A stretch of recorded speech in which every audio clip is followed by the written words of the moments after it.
आइए सुनते हैं आज की मेरी नई कहानी। वीडियो का पूरा मजा लेने के लिए वीडियो को अंत तक देखिए।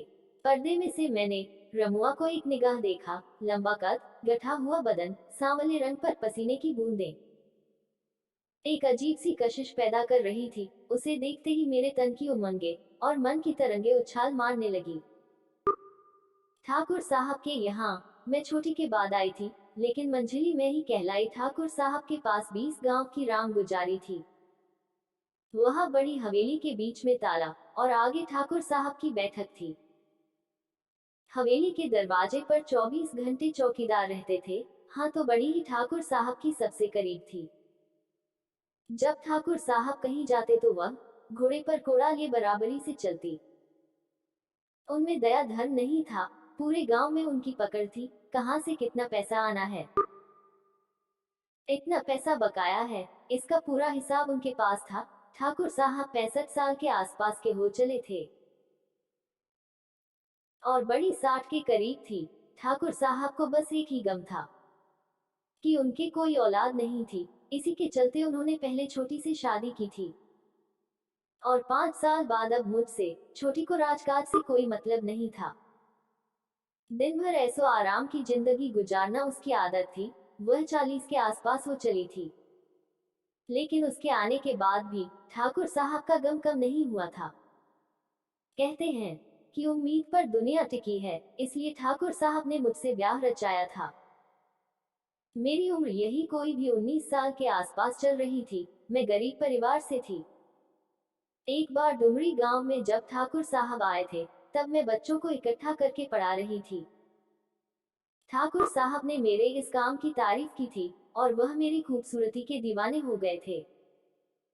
और ना जाने क्यों उनके दिल में आया कि शायद मेरी वजह से उनके घर में औलाद की खुशियां आ जाएगी। मेरी माँ तो इस विवाह के लिए तैयार नहीं थी, लेकिन पिताजी की सोच थी कि इतने बड़े घर से रिश्ता जोड़ना इज्जत की बात है। खैर, बहुत शानो शौकत के साथ ठाकुर साहब से मेरा विवाह हुआ। जैसे कि दूसरी जगह होता है, सौतन आने पर पुरानी औरतें जलन करती हैं, लेकिन यहाँ ऐसा कुछ नहीं था। बड़ी ने ही मेरी नजर उतारी थी और छोटी मुझे ठाकुर साहब के कमरे तक ले गई थी। मेरे लिए शादी विवाह की बातें एक सपने जैसी थी, क्योंकि गरीब घर की लड़की की इज्जत से गांव में खेलने वाले तो बहुत है, पर इज्जत देने वाले नहीं थे। इसलिए जब ठाकुर साहब के यहाँ से रिश्ते की बात आई, तब मैंने भी मना नहीं की। अब बड़ी और छोटी की कोई औलाद नहीं थी, इसलिए आपसी तनातनी वाली कोई बात भी नहीं थी। हाँ, तो मैं बता रही थी कि बड़ी ही ठाकुर साहब के साथ गांव गांव जाती थी और वसूली करती थी। ऐसे ही एक बार भी रंभाड़ी गांव गई। वहां सब किसानों ने तो अपने कर्ज का हिस्सा ठाकुर साहब को भेंट कर दिया था, लेकिन सिर्फ रमुआ ही ऐसा था जो खाली हाथ था। वह हाथ जोड़कर बोला, ठाकुर जी, ओले गिरने से फसल बर्बाद हो गई। पिछले दिनों मेरे माँ बाप भी गुजर गए। इस साल आप कर्ज माफ कर दीजिए। लेकिन बड़ी कहाँ मानने वाली थी। उन्होंने अपने हवलदार से कहा, बांध लो इसे, इसकी सजा हवेली में तय होगी। मैं जब ठाकुर साहब के यहाँ आई, तब पहले पहल तो किसी बात पर अपनी सलाह नहीं दी थी, लेकिन ठाकुर साहब चाहते थे कि मैं भी इस हवेली से जुड़ और जिम्मेदारी उठाओ। धीरे धीरे मैं हवेली में रच बस गई और वक्त जरूरत पर सलाह देने के साथ हवेली के कामकाज में हिस्सा लेने लगी। रात हो चली थी कि तभी हवेली में हलचल हुई। पता करने पर मालूम हुआ कि ठाकुर साहब आ गए हैं। बड़ी ने अपना कोड़ा हवा में लहराया। तब मुझे एहसास हुआ कि आज भी किसी पर जुल्म ठहराया जाना है। अब मैं भी झरोखे में आकर बैठ गई। रमुआ को रस्सी से बांधकर आंगन में डाल दिया गया था। अब बड़ी ठाकुर साहब के इशारे का इंतजार कर रही थी कि उस पर कोड़े बरसाना शुरू करें। मैंने अपनी नौकरानी से उसको मारने की वजह पूछी, तो उसने बताया, मझंगली ठाकुराइन, आए दिन यहाँ तो यह सब होता ही रहता है। अरे, कोई बकाया पैसा नहीं दिया होगा। रमुआ थर थर कांप रहा था।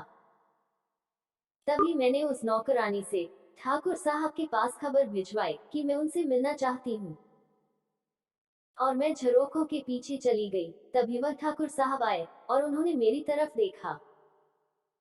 मैंने कहा, ठाकुर साहब, यह रमुआ मुझे ईमानदार और मेहनती लगता है, इसलिए इसे यही पटक देते हैं, पड़ा रहेगा। ठाकुर साहब को मेरी सलाह पसंद आई, लेकिन दूसरों पर अपना खौफ बनाए रखने के लिए उन्होंने रमुआ को 10 कोड़े की सजा देते हुए हवेली की पिछवाड़े की कोठरी में डलवा दिया।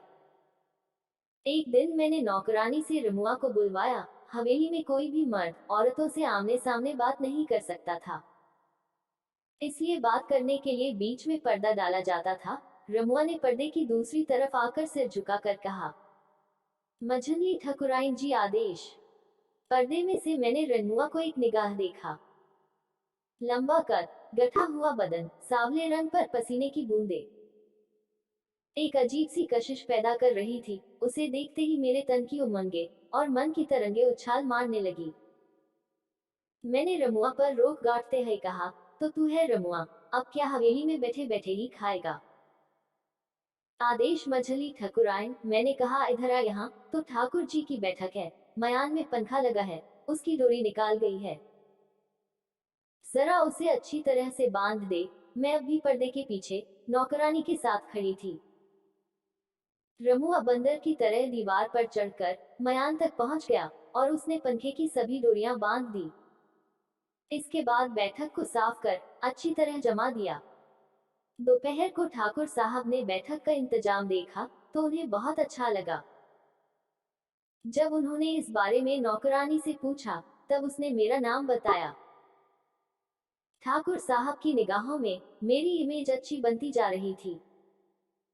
एक दिन मैंने ठाकुर साहब से कहा, इस रमुआ को हवेली की हिफाजत के लिए रख लेते हैं, और कहीं जाते समय मैं भी अपनी हिफाजत के लिए नौकरानी के साथ रख लिया करूंगी।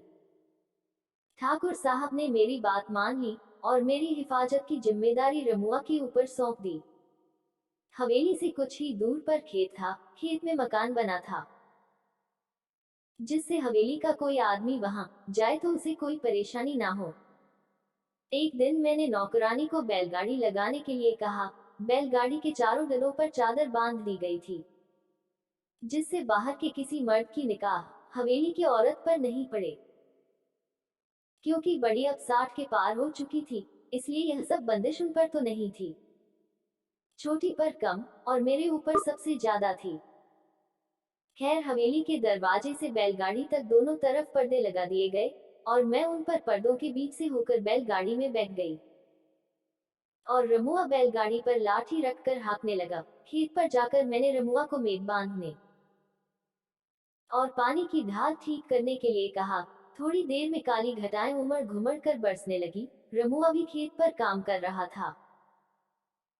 नौकरानी को मैंने ऊपर के कमरे में भेज दिया और कहा, जब चलेगी तब बुला लूंगी, और बाहर से कुंडी लगा दी। बरसात तेज हो गई थी और रमुआ छपरे में खड़ा होकर पानी से बच रहा था। मैंने रमुआ को अंदर आने के लिए कहा, तभी जोर से बिजली कड़की और ऐसे लगा कि वह मकान पर ही गिर रही है। मैंने डरते हुए रमुआ को जोर से पकड़ लिया। उस समय मैं रमुआ के लिए औरत और मुआ मेरे लिए मर्द। थोड़ी देर बाद बारिश थम गई। मेरा मन सुख से भर गया था। रमुआ मुझसे आंखें नहीं मिला पा रहा था। मैंने उसे फिर से खेत पर भेज दिया और ऊपर के कमरे में नौकरानी, जो अभी भी सो रही थी, को उठाते हुए कहा कि आज यही रात गुजारने का इरादा है। नौकरानी हड़बड़ा कर उठी और गाड़ी लगवाए और वापस हवेली में आकर मैंने रमुआ को दलान में बुलाया और बड़ी सी कोड़ा लेकर मुआ पर एक ही सांस में 10-20 कोड़े बरसाए। मेरे इस बर्ताव की किसी को उम्मीद नहीं थी, लेकिन ठाकुर साहब और बड़ी खुश हो रहे थे कि मंजली भी अब हवेली के रंग में रच रही है। और उधर रमुआ अब भी यह नहीं समझ पाया कि आखिर मझली ठकुराइन ने उस पर कोड़े क्यों बरसाए। इसके बाद मैंने ठाकुर साहब को रात मेरे कमरे में गुजारने की गुजारिश की, इतनी अदाओं के साथ की कि वे मना नहीं कर सके। मैं खुद नहीं समझ पा रही थी कि यह औरतों वाली तिरिया मुझ में कहां से आ गई, जिसके बल पर मैं अपने इरादे पूरे कर रही थी। अगले दिन में पहले की तरह सामान्य थी। नौकरानी से रमुआ को बुलाकर हवेली की साफ सफाई कराई। रमुआ अभी भी डरा और सहमा हुआ था। समय अपनी रफ्तार से गुजर रहा था। आज ठाकुर साहब की खुशियों का पारवार नहीं था। हवेली दुल्हन की तरह सजी हुई थी। दावतें, कव्वाली और नाच गानों का दौर चल रहा था। कब रात होती, कब सुबह मालूम नहीं पड़ता। जो पैसा अब तक हवेली की तिजोरी में पड़ा था, खुशियां मनाने में खर्च हो रहा था। जगह जगह लंगर चल रहे थे, दान धर्म चल रहा था। और वह भी क्यों नहीं ठाकुर साहब का वारिश जो आ गया था। बड़ी और छोटी भी औरत थी, और इतने दिनों तक हवेली को वारिश नहीं देने की वजह जानती थी। लेकिन इसके बावजूद वे समझ नहीं पा रही थी कि मजली ने यह कारनामा कैसे कर दिया। दोस्तों, ऐसी ही औसम कहानियां पढ़ने और सुनने के लिए हमारे चैनल औसम कहानियां को प्लीज लाइक करना और अपने खूबसूरत दोस्तों के साथ शेयर करना और सब्सक्राइब करना। धन्यवाद।